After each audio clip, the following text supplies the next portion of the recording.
Saya Eka Dwi Putra, dosen tetap pada program studi pendidikan bahasa Inggris, Sekolah Tinggi Keguruan dan Ilmu Pendidikan Agama Hindu Amlapura. Video ini merupakan pernyataan diri dalam unjuk kerja Tridharma Perguruan Tinggi atau PDD KDPT untuk sertifikasi dosen khususnya dalam aspek pengajaran. Pada kesempatan ini saya akan menjelaskan secara singkat mengenai mata kuliah sosiolinguistik yang saya ambil.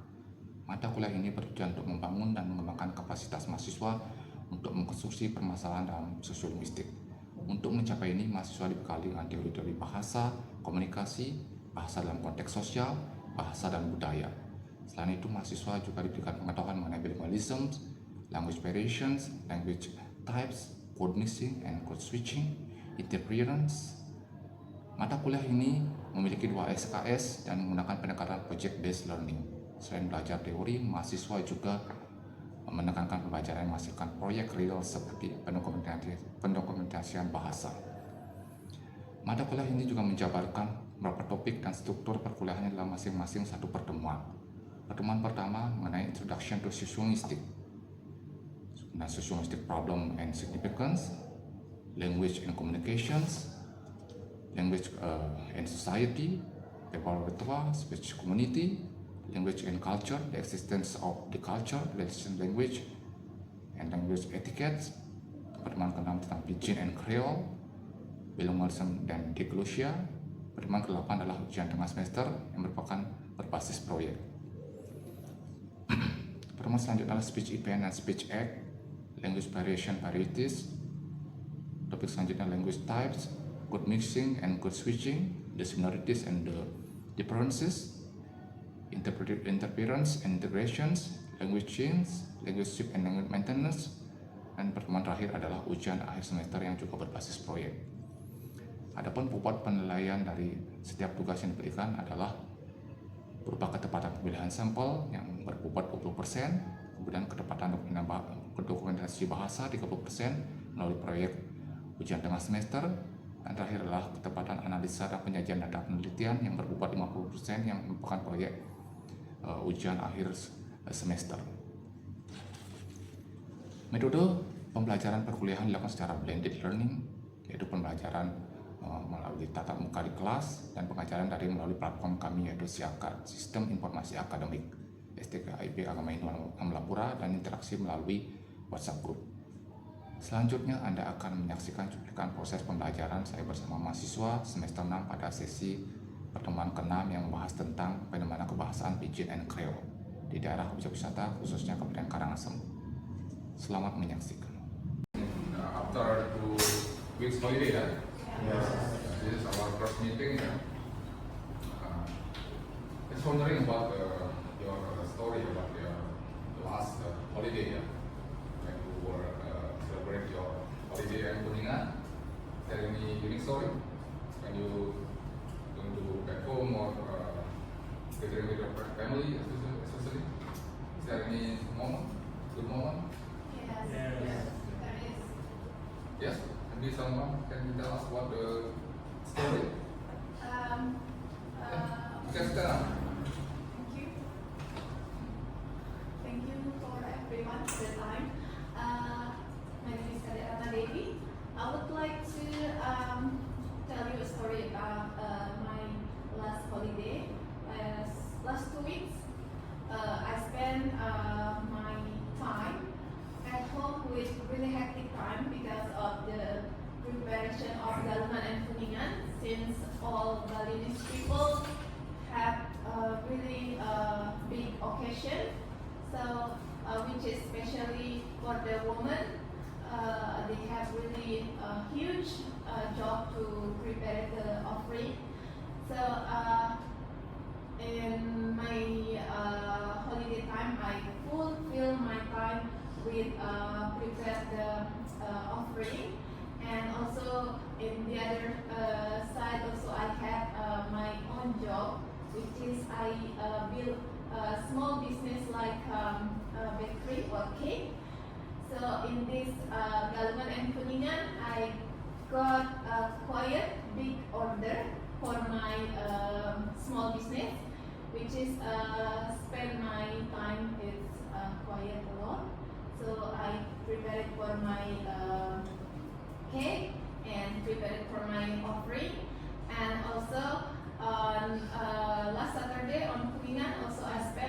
time in my village, which is called Machang. That in Machang village there is also offer a ceremony that's called Mafrani. I don't know if you guys know about it.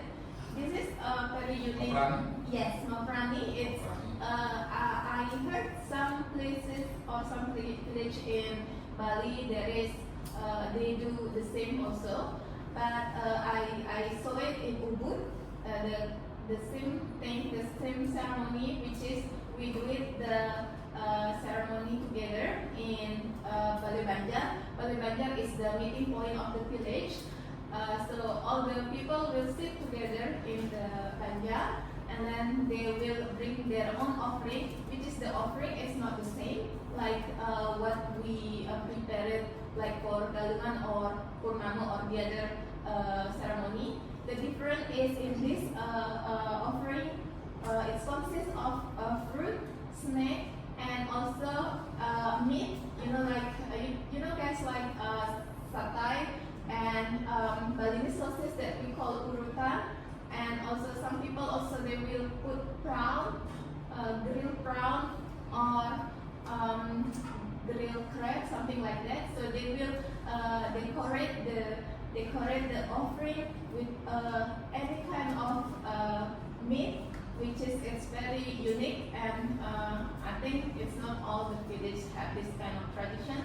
Then everybody will sit in the meeting point and they will holding the offering, and the leader it's called Pedanda will lead the ceremony until it's finished. It takes around like 2 hours I think for the ceremony. Then everybody after done this ceremony they will say like kind of unique word like something like that. That means no the last is it means that like the ceremony is officially finished. Yes. So that's what I have done in my holiday time. So I hope you guys feel the happiness too. And also I want to say happy Galungan and Kuningan to all of you. Thank you. Yes, happy Galungan also to Ratna. Yeah. Just give applause to Ratna. In this semester, we have a social history class, because this is once we near the end of the class, next week we have a final test, I want to give you the clue, my project and better, this is the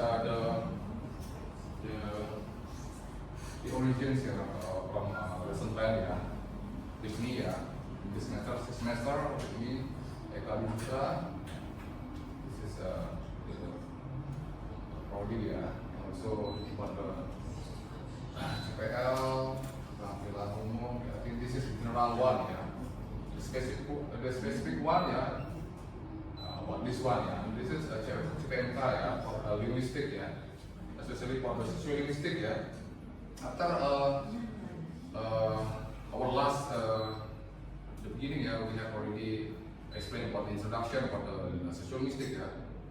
Do you remember about the sociolinguistic itself? About the term sociolinguistic? Sociolinguistic divided into social, linguistic. Social is means society, and linguistic, language. Because in sociolinguistic, you can separate each other between society and language.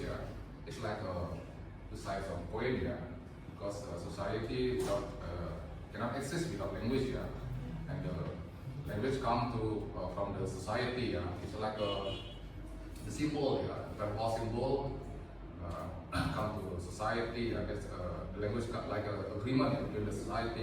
They using the same language. That's a point about the sociolinguistic. We have to see the phenomenon in society, especially the using of the language. And that's it. Yes.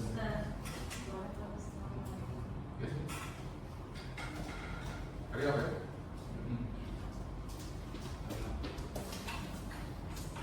Ini Komang Ayu Gaheni.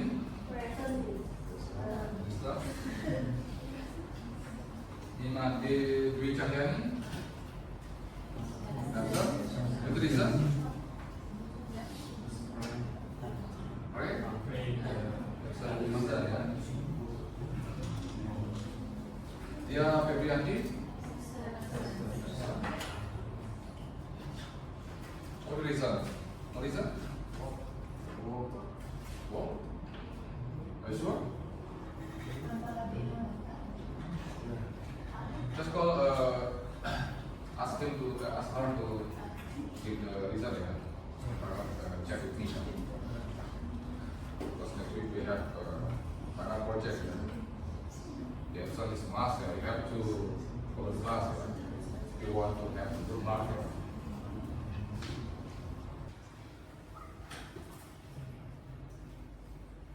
Yes, the next, yeah, this is also the pigeon of that. Yes, can read this one?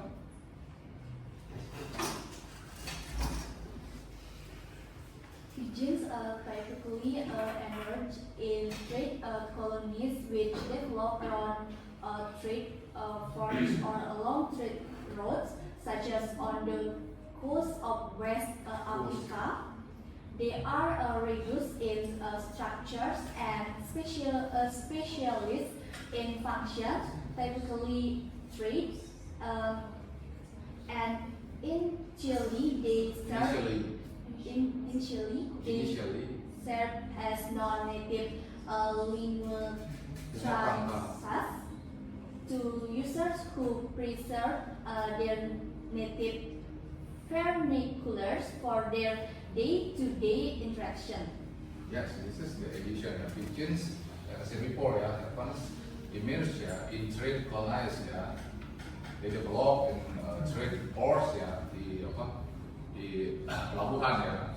Ya, di pelabuhan ya, sepanjang rute pelabuhan ya, perdagangan ya, seperti itu ya.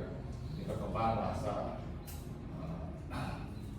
especially in coast of West Africa ya. Di Afrika kan banyak ini apa dari perbudakan ya, dari jual beli apapun itu sumber daya manusia atau sumber daya alam ya.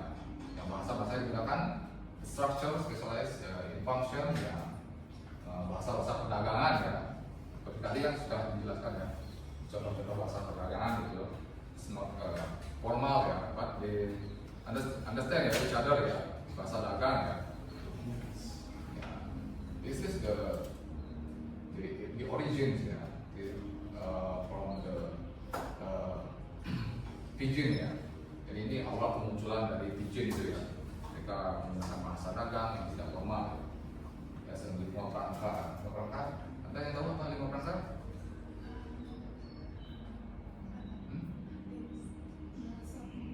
Ya, masa hubungan, masa pergaulan, gitu ya, lima perangkat. Kalau sekarang kan sudah masa pergaulan kalian kan by social media ya, face to face ya, even you walk or sitting together ya. Like, I just wondering about the phenomena ya. You sitting in front of each other ya, enjoy the coffee, but you still have your own world ya, like in your screen, ya, your world. Yes, next. This is the examples of pigeon ya. Anyone can repeat? But the customer or the foreigner, they only say two dragon, and the seller already understood what the meaning of two dragon, which is when we translate two dragon, it's mean dua naga, but they already understood when the tourist say when the seller say two dragon, the tourist understood what the meaning of the seller. Oh, so it's come from the vendor ya. Yeah. Minimize the use of the language ya. The terms of two dragon fruits ya. Two dragon ya. Yeah. Actually, it has the big different meaning right? If the literal meaning to dragon, Dua bring the naga. real naga ya. Yes. That's the importance of the language background. Yes. Yes, yeah. You can continue. So my friend will continue the chorus data tree. Yeah. So in this part, we have. The situation, can you Yeah. explain what the situation? I just want to explain the situation on this video.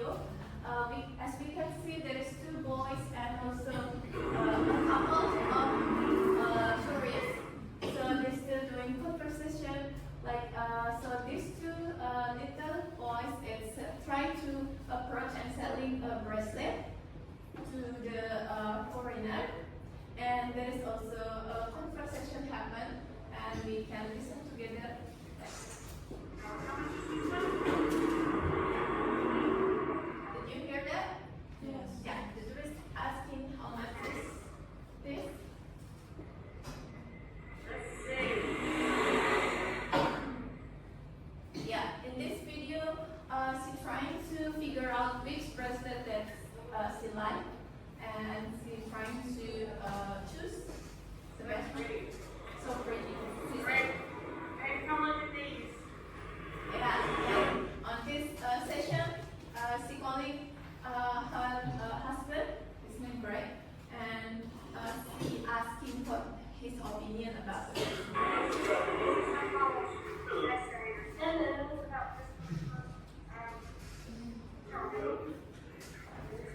The name Charlie. Yeah.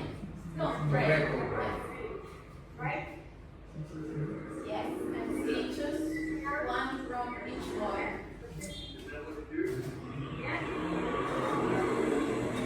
He said 50. It's quite expensive, right? 50. Yeah. Very expensive. Yeah. It's a good seller in the future. So this is 50,000 per person. That's a kind of fixed price, isn't it? Right. Yeah, no. So Jerry. I think thank you. Okay. So in this situation, I think the tourists they're not bargain because they feel pity with she won't do bargain because of the effort of little boy to selling. But anyway, so the data that we get from this situation is we get from Ahmed, right? Ahmed, and on the road, passing the road, there is two little boy approach the tourist and trying to selling the bracelet. Okay. So in this third case that involves child vendor selling souvenir bracelet, and this interaction falls under the category of restricted teaching because the children's verbal and risk competence is highly minimal. Because as we can see, the little boys did not speak too much, like because of the English. As a solution, they utilize a visual price logbook as their primary tools. In this, they utilize a visual price logbook. It means like they bring a paper. The note, Yeah, with the breakdown of the price. Okay, so when the tourist didn't understand what he's saying, they just showing that paper, that logbook as their primary tool sebagai alat dasarnya. On the other hand, the tourist apply numerical reduction by simple saying 50 instead of 50,000 rupiah. So in this case, the pigeon is like when the seller say 50, and automatically the tourist understood that he meant it's 50,000. It's not $50 instead of or 50 million thousand, something like that. So despite the highly restricted linguistic system, the transaction success because both parties fully confirm the situation contract.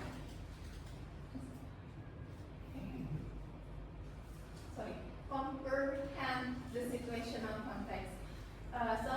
In this transaction bisa berhasil because keduanya itu saling mengerti the situation. It's like kind of body language something also.